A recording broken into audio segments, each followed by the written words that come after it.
Good morning, folks. How are we doing? Today is the 5th day of January 2024. 5 days into the new year. It's very exciting, is it not? I do believe that over there means we are recording, and I'm very excited about that. How are you doing? We got, I'm going to make three short videos for you today, and we all know why Scott's keeping the videos short now, don't we? That's still going pretty well. I might do an outside video from the white trash veranda, and that's why I said there'll be 3 videos in here, and there'll be a 4th one, I think, very short, just from the white trash veranda, so you can have a look at where I am. I have to smoke in exile in my house, but however, I'm feeling better. Everything's going well, so for right now. It's not going well when I'm up and I can't sleep at 1 o'clock in the morning and I got to go outside in 44-degree weather with the super coat on. But for right now, it's doing okay. How are you doing? I hope you're well. I hope the new year finds you well. We're going to talk about a couple of topics this morning. The first one we're going to talk about is Jeffrey Epstein. And there's much more important stuff to talk about, so this is going to be very short. Jeffrey Epstein's files being released. Oh no, oh dear God. Let me just say this right off the bat. There's a lot of people who are screeching and yelling and mentioning it, and oh my goodness, they're getting a whole lot of attention. On Pat McAfee show, Aaron Rodgers brought up some joke about Jimmy Kimmel. Apparently, Jimmy Kimmel, who is god-awful, apparently they have some kind of thing going back and forth, Aaron Rodgers and Jimmy Kimmel. If you don't know who Aaron Rodgers is, he's once was Hall of Fame quarterback who's still playing, but he's just such an arrogant piece of shit. And he's one of these guys, he's a Cliff Clavin. He's become super popular. He's very good at what he does. And therefore, he thinks he's very good at everything. He thinks he knows everything.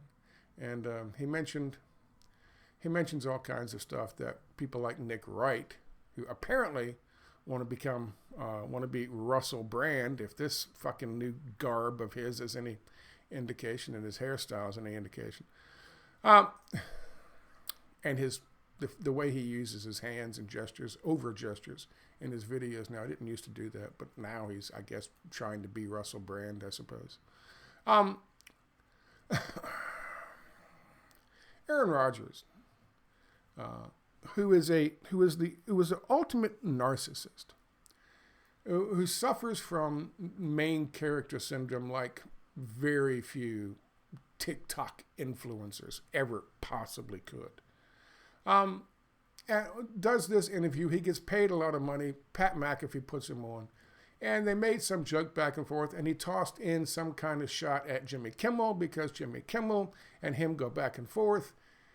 Kimmel had said he shouldn't bring up the conspiracy theory about, they're never going to release those fucking flight logs from Jeffrey Epstein's Lolita Express. And now supposedly they're doing that, and they're releasing all kinds of documents. They've done a dump on Wednesday and Thursday. They're probably going to do one today and tomorrow. So he made the joke that Jimmy Kimmel was just worried that his name was going to be associated with those flight logs on Lolita Express. Of course, ESPN forced Pat McAfee to apologize, even though Pat McAfee said nothing.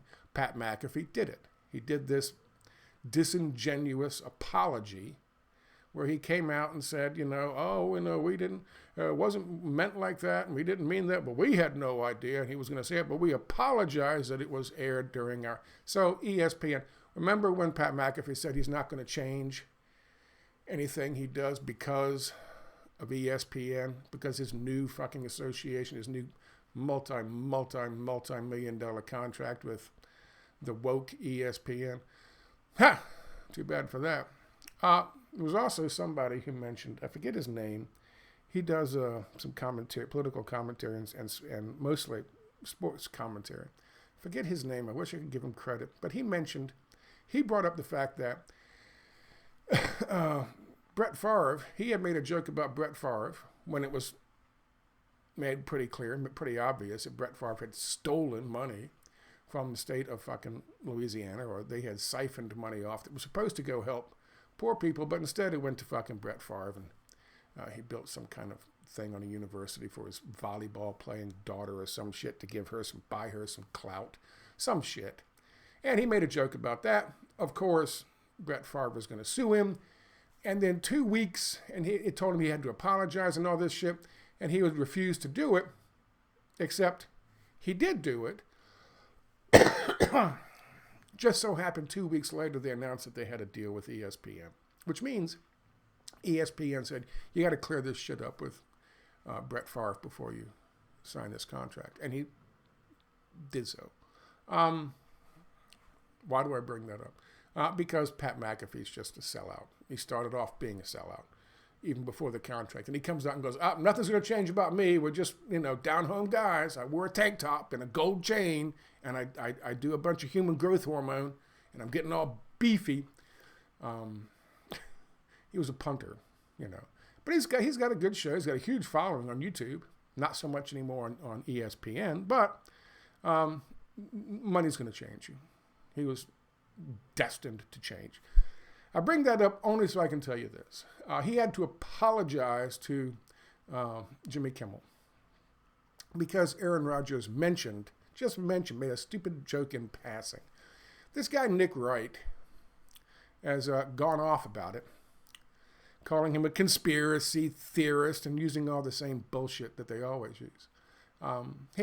He thinks he's such an out-of-the-box, quote-unquote, thinker, and yet all he does is just constantly push the establishment fucking agenda. Nick Wright. Aaron Rodgers, who gives a shit? But Nick Wright. This is a really a nothing story with a couple of exceptions. Let me just start off by telling you, Nick and others, what a real conspiracy theorist understands about this shit. Jeffrey Epstein is not dead, you dumb fucks. That's Jeffrey Epstein's final mugshot in July of 2019. This is someone I saw captured by a drone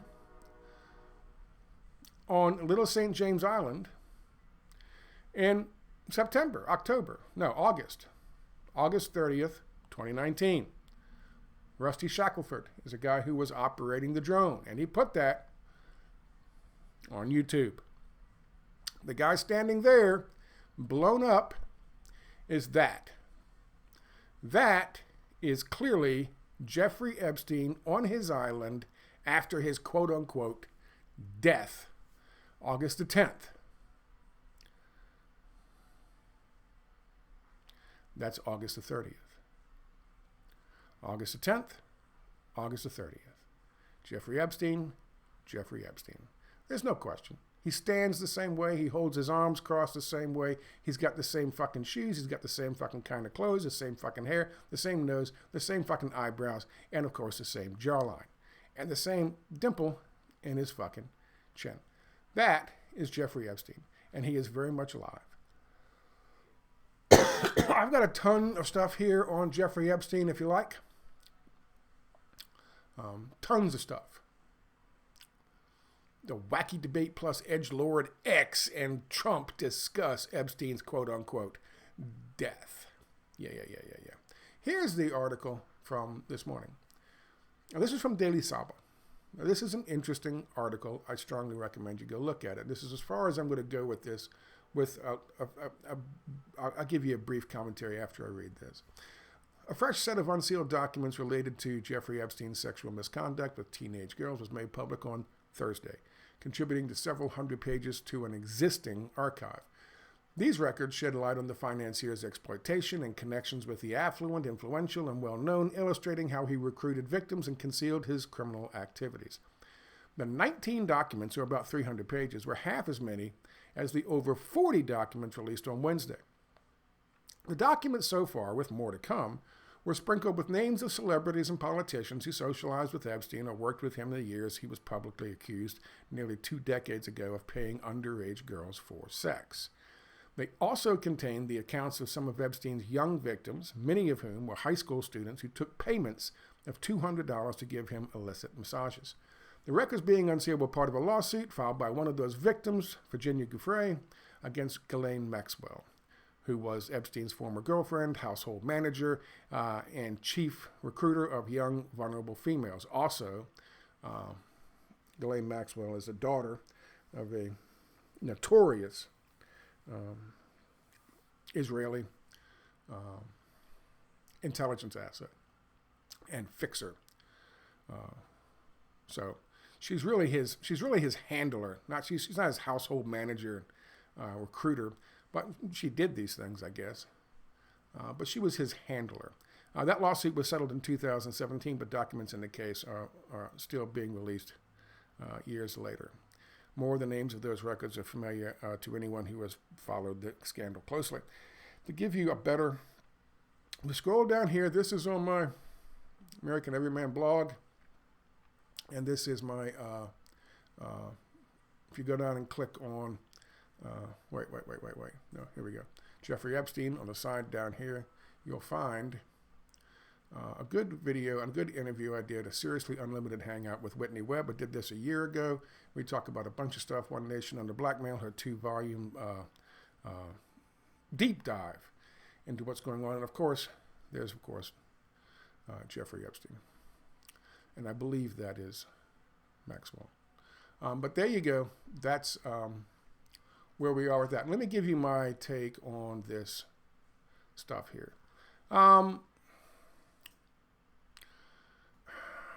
Why is this important? There's a if you go to that article, at the end of that article, there's a very interesting piece of information that a lot of people leave out. Here's the thing with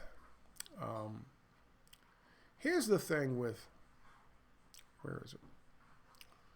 Daily Sabbath. Let's go to the Daily Sabbath. Here's the thing with, okay, fine. I don't give a shit. Here's the thing. Get away from the stupid, salacious bullshit and this guy with a stupid grin on his face. This is a very serious topic.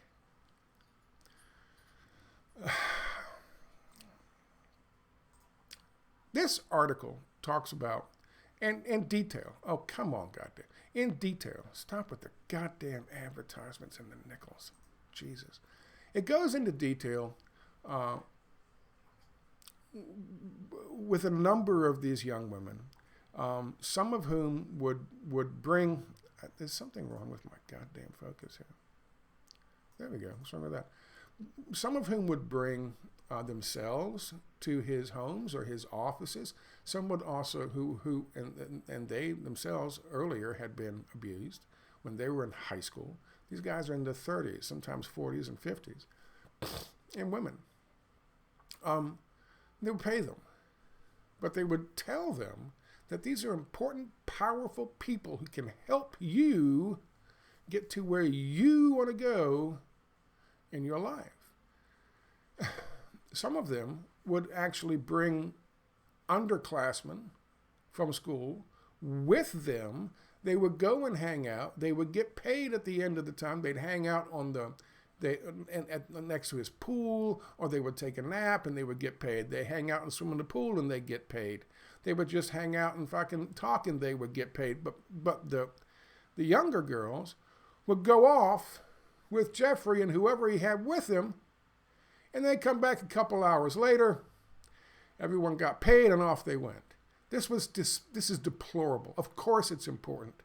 Not just who was on the goddamn Lolita Express, but who was there when these activities happened, which of course is why they're not really going to, as they point out in the article, the names that are being released that aren't redacted in these groups, in these releases, they're already well known, like Prince Andrews and Clinton and Trump and people like that. They're already well known. So they're not really telling us anything, but they are giving us valuable insight into how the system worked. It was very casual.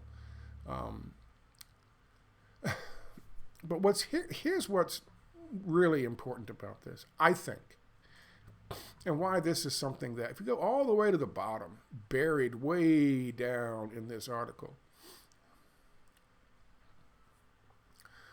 I want you to, God, gee, fucking advertising. Clinton previously said through a spokesperson that he, although he traveled on Epstein's jet several times, Lolita Express, he never visited his home, says no record, he said.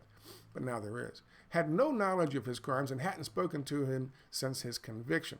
Trump also said he once thought Epstein was a terrific guy, but that they later had a falling out. Sure they did. While many of the people whose names appear in the court records aren't accused of doing anything wrong, this is going to fuck me. God damn it. You just got to fight the fucking ads.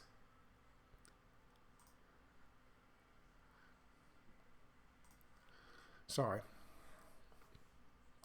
While many of the people whose names appear, there they go again, Jesus, God. While many of the people whose names appear in the court aren't accused of doing anything wrong, there are also many references to Jean-Luc Brunel. Now, this is a very interesting story. A French modeling agent who was close to Epstein, who killed himself in a Paris jail in 2022, Jean-Luc Brunel. While waiting trial on charges he raped underage girls, Gouffre was among the women who accused Brunel. God damn!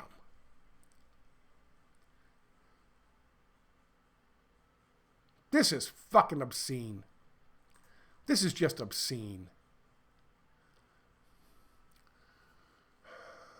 Gouffre was among the women who accused Brunel of sexual abuse. Separately, Brunel's estate was sued this week by a woman who alleged that he and others sexually assaulted her while she was working as a model in New York. She says on one occasion, she was driven to a home in Canada and kept there for several days while men abused her. The lawsuit, filed in state court in California, does not mention Epstein or Maxwell. More documents are to be released. I got to get the fuck out of this. This is awful. Jesus Christ. Okay, why do I bring that up? I bring that up to make a point. I want to show you the difference between power and no power. This is a guy, a make or break dude, Brunel, who was able to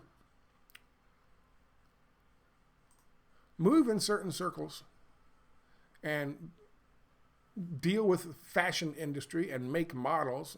So he was clearly wealthy. He clearly had a lot of money. But this is the difference. When he goes to jail and quote unquote commits suicide in 2022, he was killed. Epstein is a mover and a shaker. Epstein has the dirt on people who are very powerful. I mean, to this day, we're still like, oh my God, how could you possibly release the fucking stuff? Oh, you got Nick Wrights in the world saying, oh, this is all conspiracy theory and conjecture. It doesn't mean anything. That's how powerful Epstein is. Because what he held, the influence he held, was so powerful, even post-mortem, wink, wink, you still don't want to fucking talk about him. If you do, you're a conspiracy theorist for doing so. Oh yeah, he had a thing for little girls, but that was it. But that wasn't it. He had genuine power. He was, in a sense of the word, he was a, what do they call him? I guess you would say a fixer, I guess in certain circles. But he was a fixer on a level way, way fucking up there. He was a very wealthy man when he died. I think his estate, they estimated at $600 million, but they didn't include the house in, what was it, Colorado or Aspen, wherever the fuck it was. They didn't include all the fucking artwork he had. They didn't include Little St. James Island. And they certainly didn't include all the secret money he had. Remember, Jeffrey Epstein, a week before his quote-unquote suicide, changed out of the blue his will and left it to a trust to be taken care of by his brother, by the way, who's running out around front and center now, getting all the attention, talking about all this shit. Right? Of course, his brother is saying, oh, he didn't kill himself. To everybody who'll listen, but he is dead. Right? He's dead. And that's how he was identified. When he was taken out, after the cameras didn't work, moving him from his body, for some fucking reason, down to the goddamn morgue before the EMS people got there, they saw his bracelet, and they said, who is this? And they said, oh, that's Jeffrey Epstein. And then that body was taken to the morgue where it was evaluated, and they did a thing on it. There's a couple pictures of somebody who looked like Jeffrey Epstein lying there with his eyes closed, but the body they took in there was only identified by two things. One, the bracelet. And two, his brother saying, yeah, that's him. His brother, by the way, who got control supposedly of all this money in this trust. Which, of course, is still, that's also very nebulous. Where his money went is still very fucking nebulous. And there were reports a year after his quote-unquote death that there were activities on his bank accounts in Little St. James or wherever it was that the Virgin Islands, U.S. Virgin Islands, that could only have come from someone who's had access like Jeffrey Epstein. Epstein's still alive. So this whole thing is really a distraction. But there is some interesting insight into how this works. You know, these young girls, admittedly, 17 years old, 16 years old, having been mistreated already, admitting to helping their friends out to get a leg up in the world by taking them over to hang out for a day or an afternoon at Jeffrey Epstein's crib with whoever the fuck they happened to have there at the time. Now, the Brunel case is interesting because that's what happens when somebody's threatening. I'll tell you, Brunel was in Canada with that girl who's bringing the fucking lawsuit, and other fucking people who went up there to. It's just so offensive. But that motherfucker had to go. And he had no fucking juice. He was just a goddamn modeling agent. He had no juice. He was rich. He was well fucking positioned. But he had no juice. Epstein, lots of juice. Let me show you how much fucking juice Epstein has. That's how much juice Epstein has. They fixed his case down here in Florida. And then when what's her name? Was it Wright? What was her name? Julie Wright? For the Miami Herald, who did that big expose, which got him busted again and put in jail in New York because of that friendly deal he had that Trump worked out. No, Trump hired the prosecutor, the AD, the AD who cut him that fucking deal. But he got a fucking sweetheart deal down here in Florida. And then, after this good piece of investigative journalism came out, and it was all exposed, he had to go do some more time. They put him in this little fucking thing up in New York for a little while in Manhattan. This club fed up there. And poof, he quote unquote kills himself. He didn't kill himself, he's right there. Jeffrey Epstein is alive and well and still doing what Jeffrey Epstein does. And anybody tell you anything different is full of shit, whether they know it or not. Now that's the fucking story of Jeffrey Epstein and these new files. Who knows if there'll be anything interesting in it. The Brunel thing is interesting. And that article's from Daily Saba. There's a link to it. You can go there, have fun with the advertising. Anyway, that's this video. And I got a couple more for you coming. Have a good one.